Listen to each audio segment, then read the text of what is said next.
Guys, UFC 308, Topuria versus Holloway just took place, and it confirmed that we do, in fact, live in the worst possible timeline.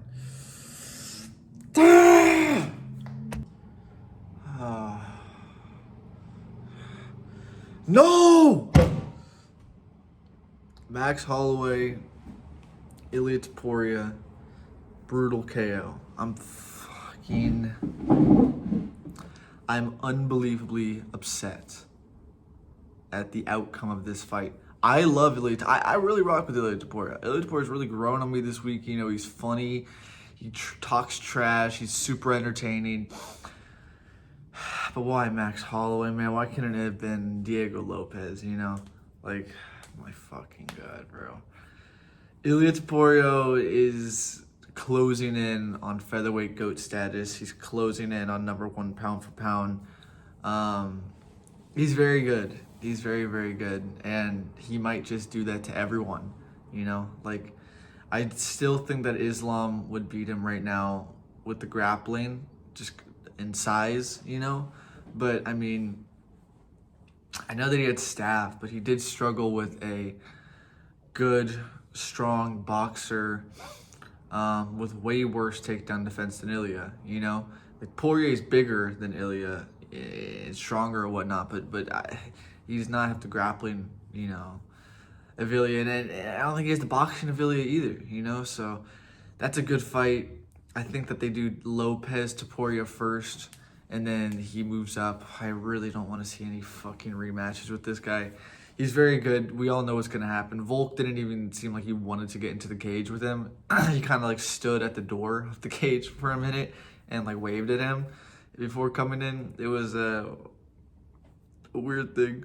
I don't want to see that nonsense. I don't think anyone wants to see that nonsense. We all know what's going to happen. Let's get Diego Lopez in there, you know, let's get that sacrificial lamb in there, feed him to Topuria. And then Topuria can move up and chin Islam if Islam hasn't moved up by then, you know?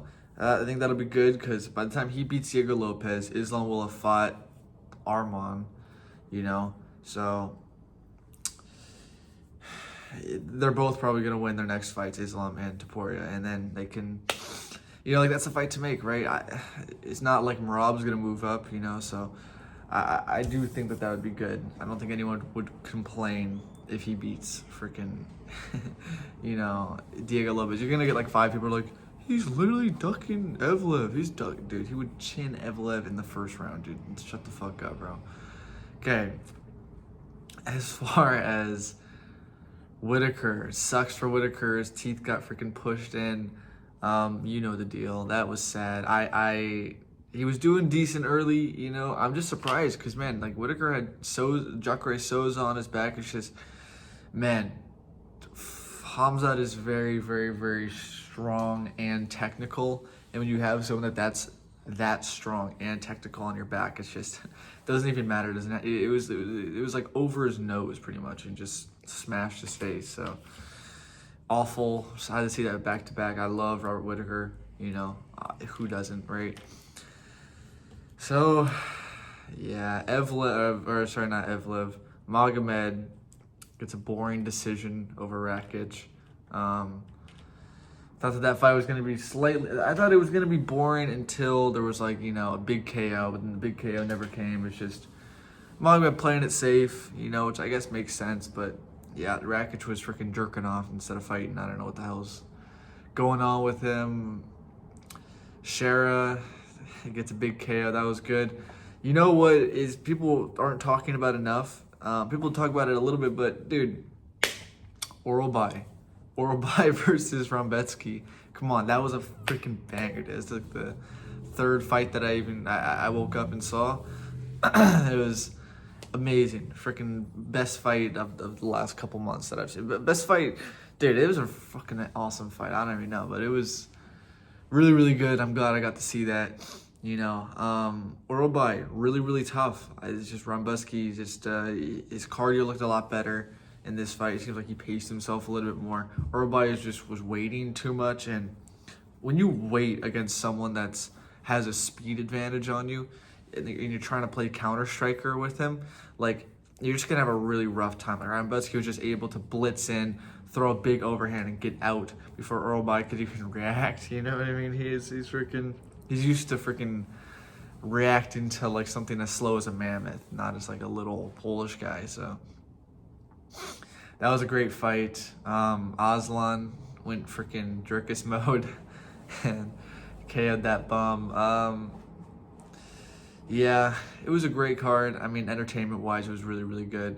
Khamzat versus Dricus is probably going to be next. They technically should do Strickland versus Dricus first because they promised it to him, you know.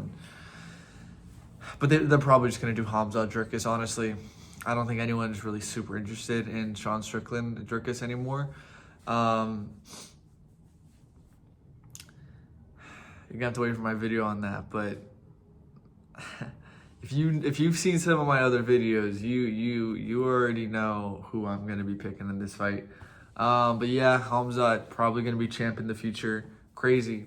He's like freaking Kratos, like Thorfinn, right? Whatever nerdy reference you want to make. But yeah, he's pretty good. He's not bad. People were really shitting on him going into this fight. They're like, dude, he's literally a freaking bum, dude. He's gonna freaking get chinned by Whittaker. I don't know. I mean, I know why people were saying that he was gonna get finished, but I didn't see it. I thought that Whittaker could survive the early onslaught, and he was doing all right at first. It's just, man, yeah, these guys are they're these really physical guys. They're just too much for him. You know, like Whittaker's good. He looks strong. He looks fast, right? But yeah, they're too much, you know, too much. So it is what it is, you know. I don't know what's next for Whittaker. He could maybe an Anthony Hernandez would be good for Whittaker. I think that he would probably beat him. And Anthony Hernandez deserves that fight, to be honest. Maybe a Cal Barajo fight would not be bad. Crazy, dude. Crazy. Yeah, it's a cold world, you know. But it is what it is. Move on to the next one. It was a great card, you know. It's just like, fuck, man. Come on, right? Like, Max Holloway getting brutally chinned was one of the fucking worst things I've seen. Like, it was cool. Don't get me wrong. Like, it was sick. Ilya's that good.